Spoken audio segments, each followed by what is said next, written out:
राम जी, अक्कल को नहीं के थारे को? बाबू पूछ रहे ना चलो, बतावे क्यों को नहीं? पता है ना थारे को, मौन व्रत कर कर क्या बैठे ये? जब पूछ रहे हैं तो बता देना, अरे जे लोग जेल भेज देंगे।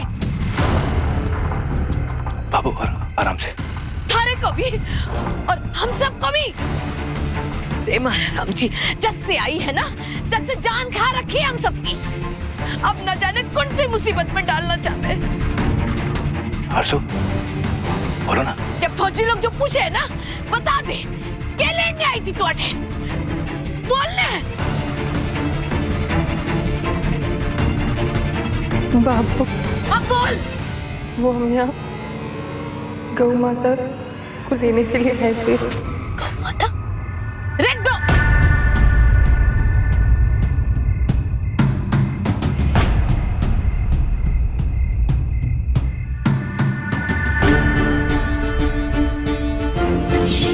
बाबू, हम जानते हैं बहुत बड़ी गलती हो गई है हमसे, पर हमारा यकीन मानिए, हमने ये जानबूझ के नहीं किया।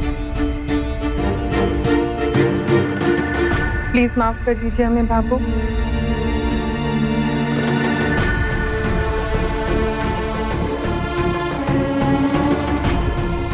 बाबू माफ कर दीजिए हमें, माफ कर दो ना बाबू। राम जी, ये तो हद ही हो गई। पहले यहाँ भर भर कर गलती करे, अब फिर माफी मांगे, ताकि ना हिसाब बराबर हो जाए। राम जी, रे बीननी, रे टाबर होवे ना 5 बरस को, वो भी एक के बाद एक इतने कांड को नहीं कर सके। रे सांस ले है बीच में। और तू तो जैसे सौगंध खाकर आई है कि कोई भी काम ना सुधारूंगी को नहीं, हर काम ने बिगाड़ कर ही रखूंगी। राम जी, माफी मांगनी है ना तो जा करके गौ माता से माफी मांग ले, जिसका तूने अपमान किया है। मारे से क्या मांगे? जाकर ढूंढ कर ला, माफ कर दियो हमारे को। राम जी, कोई काम को नहीं सूझे क्या? आप भी मांगे भाले से। बाबू, हमें नहीं पता वो कहाँ है, कहाँ से ढूंढ के लाएंगे हम उसे? राम जी, पहाड़, पाताल, धरती, कटे से भी खोद कर निकाल। जा, जो करना है ना थारे को कर, पर ढूंढ कर ला। हमारे पास मना है, जब तक ढूंढ कर ना लाएगी ना, जब तक थारो मुंडो बना दिखाएगा। इसलिए हमने किसी भी हालत में गौ माता को ढूंढने का फैसला लिया। वो बाहर किसी ने बताया था कि अक्सर जानवर अपने चारे की तलाश में सरहद की तरफ निकल जाते हैं। हमें तो पता ही नहीं है कि सरहद है कहाँ। तभी ये फौजी लोग गाड़ी में बैठते हुए बातें कर रहे थे कि ये लोग सरहद की तरफ जा रहे हैं, तो हम भी चुपके से इनके साथ बैठ गए। यही तो सर, सही कह रही हैं।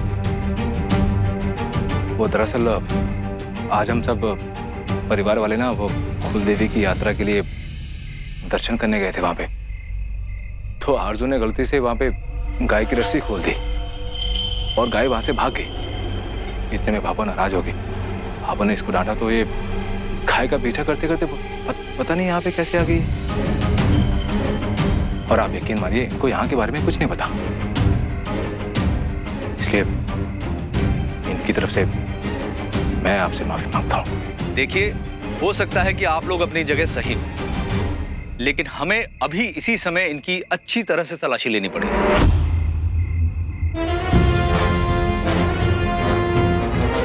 जाइए, इनकी अच्छी तरह से तलाशी लीजिए, ले जाइए। चलो। समझा रे मारा राम जी।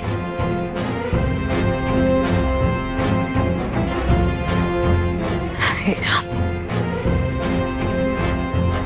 सर, मैं माफी चाहती हूँ, ये सब जो भी हुआ, हम बहुत शर्मिंदा हैं। सर, इनकी तलाशी में ये सारे सामान मिले हैं।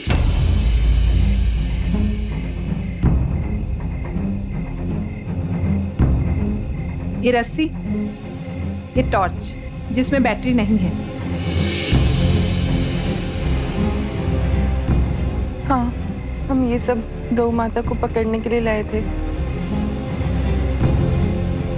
रात का वक्त था तो ये सब जरूरी था।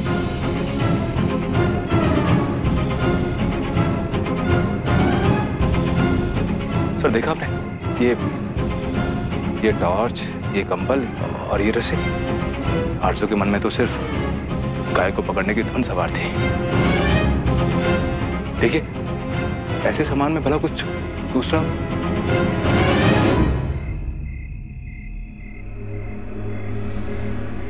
इसलिए सर बस हमें जाने दीजिए, भाभो की तबीयत ठीक ना है।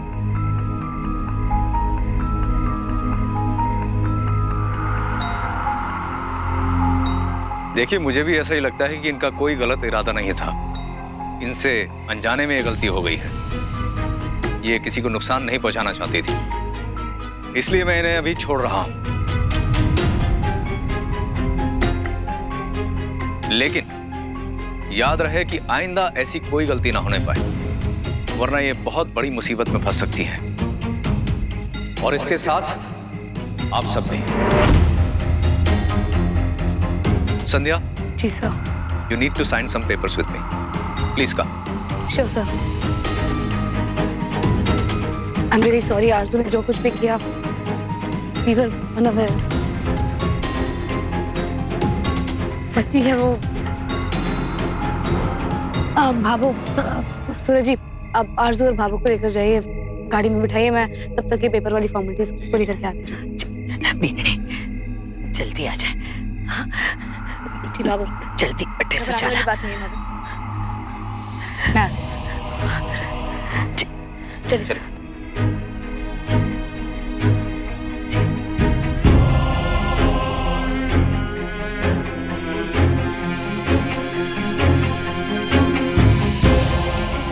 आजा भाव।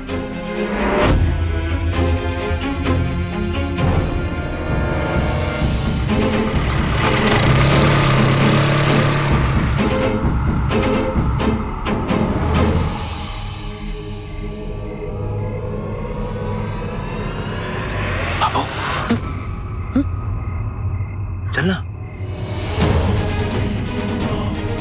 आती है संध्या।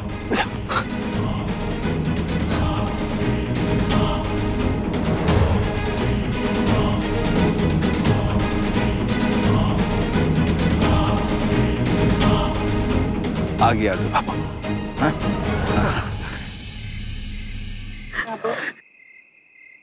हमें माफ कर दीजिए। बावड़ी हो गई क्या? ऐसे सरहद पर आ गई। अगर मैं ऐसे बोलती कि जाकर बावड़ी में कूद जा, तो कूद जाती के? बोल ले, जवाब दे। हाँ बाबू, आप कूदने को बोलते तो कूद जाते। बाबू, ये बावड़ी क्या होती है? सूरज, समझा इसे। भाईजान, क्या होती है बावड़ी? आरज़ू, वो बावली वो कुआं होवे ना। किस मिट्टी की बड़ी है रे तू? किसी की भी गाड़ी में घुस जावे, हाँ? सरहद पर आवे जैसे घूमने निकली है। पता है थारे को किस सरहद पर कितना खतरा होवे? अटे सब कुछ गलत होवे, पता है थारे को? ऐसा नहीं है बाबू, वो तो हमारा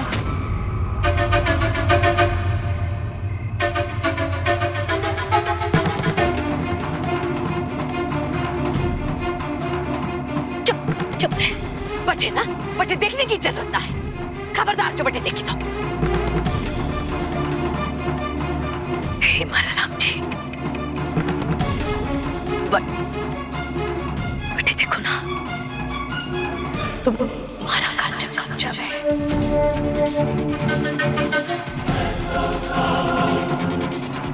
कोई जरूरत नहीं। अब वो अचानक से इतनी सहम से क्यों गई है? पाकिस्तान सरहद के पास आते ही इतना डर क्यों है पापा के मन में? क्या बात परेशान कर रही है पापा को?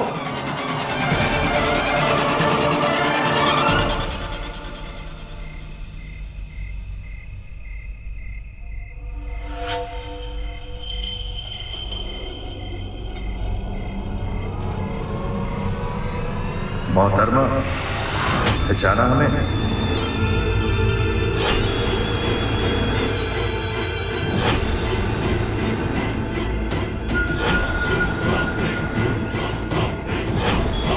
मोहतरमा, पहचाना हमें?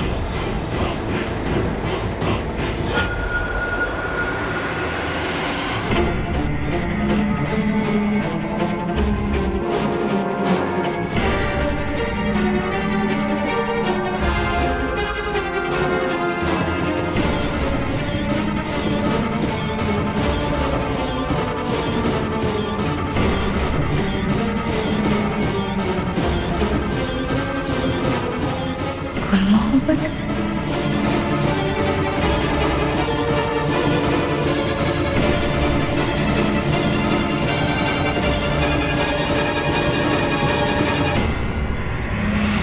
बाबू, हमारी दादी जान ने हमें समझाया था कि हमारे ससुराल में हम बिल्कुल हमारी अम्मी जैसी हैं। आप जो भी बोलेंगी वो सब सही होगा और हम बिना सवाल करे आपकी बात मानेंगे, क्योंकि आप जो भी करेंगी वो हमारी अच्छाई के लिए करेंगी। गौ माता के जाने से आप बहुत उदास और परेशान हो गई थी। आपको परेशान नहीं देख सकते हम बाबू। अपने आप को कोस रहे थे हम कि हमने आपका दिल दुखाया है। सही कहते हैं सब, बिल्कुल चल दिए हम। थोड़ा सा तो दिमाग लगाते। अगर आज अगर हम टाइम से ना पहुंचते ना तो तू तो मुसीबत में फंस जाती ना। तारे को चल सब डर लगा।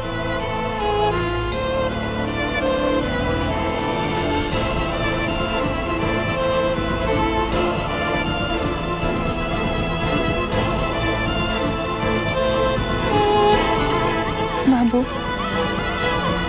प्यार किया तो डरना क्या? चुप रह।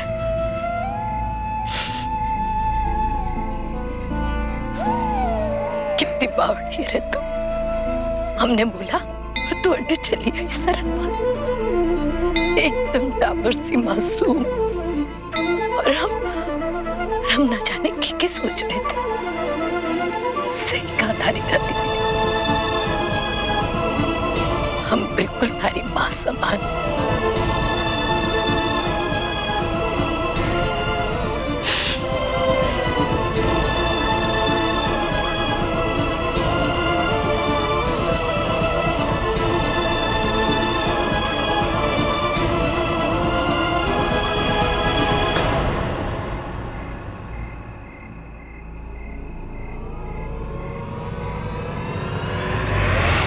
क्यों मोहतरमा,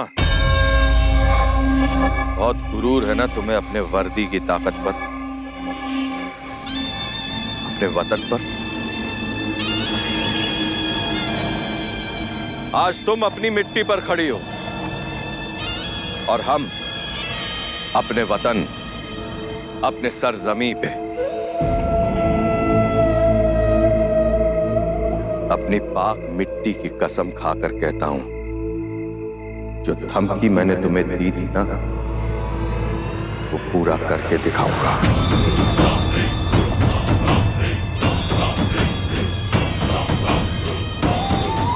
होली आने वाली है ना।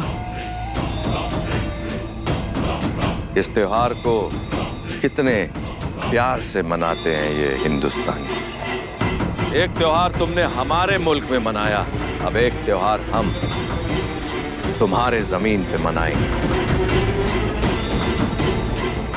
होली खेलने आ रहा हूं मैं।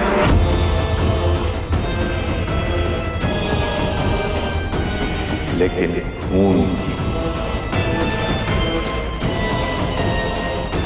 इस होली में बहुत खून बहेगा इन हिंदुस्तानियों का। होलिका दहन नहीं, चिताएं जलेंगी, इतनी लाशें गिरेंगी कि कंधे कम पड़ जाएंगे। खून बहुत उबाल मार रहा है ना, गुस्सा आ रहा है ना। तुम क्या तुम्हारे 125 करोड़ हिंदुस्तानी भी नहीं रोक पाएंगे मुझे। अरे हमने अपनी तैयारियां पूरी कर ली हैं, पर तुम्हें भनक तक नहीं लगी। अब सोचती रहो क्या, कब, क्यों, कैसे।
जो धमकी मैंने तुम्हें दी थी ना, वो पूरा करके दिखाऊंगा।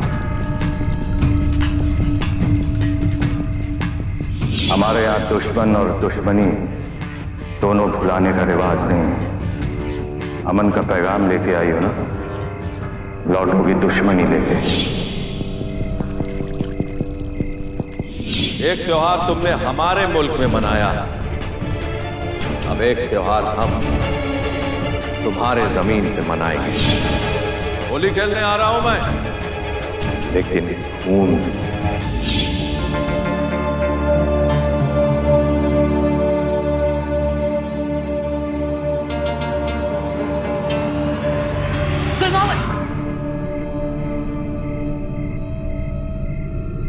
पर ये गुल मोहम्मद तो नाम सुना सुना लागे। कहीं ये वही नाम तो नहीं जो हमने कराची के बाजार में मिला था? नहीं नहीं, कुछ नहीं। वो मैं बाबू वापस आपको पानी देकर आती हूँ। चल, आप कुछ परेशान हैं क्या?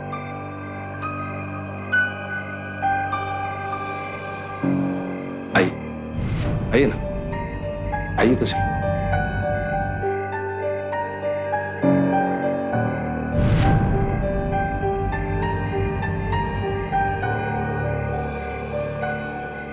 अब बताइए सर जी, क्या हुआ? आप किस बात से इतनी परेशान हैं?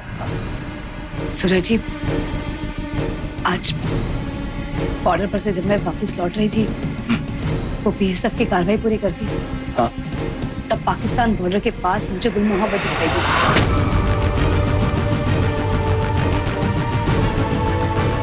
गुल मोहम्मद? बॉर्डर पे तो इतना सारा अंधेरा होता है, कहीं आपको कोई गलतफहमी तो नहीं हुई ना? मुझे कोई गलतफहमी नहीं हुई है। मैंने साफ साफ देखा उसे, माथे पर वो काला निशान। उसने बात की है मुझसे, उसकी आवाज को नहीं भूल सकती हूँ मैं। उसकी आवाज पहचानती हूँ मैं सूरज जी, वो गुल मोहम्मद ही था। उसने धमकी दी है मुझे कि इस बार होली पर यहाँ हमारे भारत में चिताएं जलेंगी। वो हमसे हमारे त्योहार पर मातम मनवाएगा।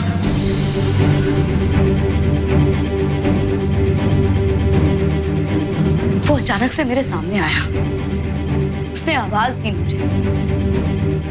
मैं उसकी धमकी पूरे ध्यान से सुन रही थी कि मैंने सोचा कि बीएसएफ को इन्फॉर्म करूं, तो तब तक वो वहां से गायब हो गया था। और वैसे भी वो पाकिस्तान बॉर्डर पर था। देखिए सत्या जी, ये कैसे हो गया? मतलब आप वहां पे जाने वाली थी, इसका किसी को पहले कुछ नहीं पता था। फिर उसको कैसे पता चला कि आप वहां पे आने वाली हैं? यही बात तो मेरे दिमाग को खाई जा रही है सूरज जी। उसने जिस तरह से मुझसे बात की है, उससे तो यही समझ में आ रहा है कि उसे पहले से पता था कि मैं वहां आने वाली हूँ। मैं नहीं जानती कि मेरा ये सोचना सही है या गलत, लेकिन आज आरजू ने ही मुझे गुल मोहम्मद के सामने ले जाकर खड़ा किया है। मतलब आपका कहना यह है कि कहीं ना कहीं आरजू ने आपको गुल मोहम्मद के सामने लेके जाके खड़ा किया।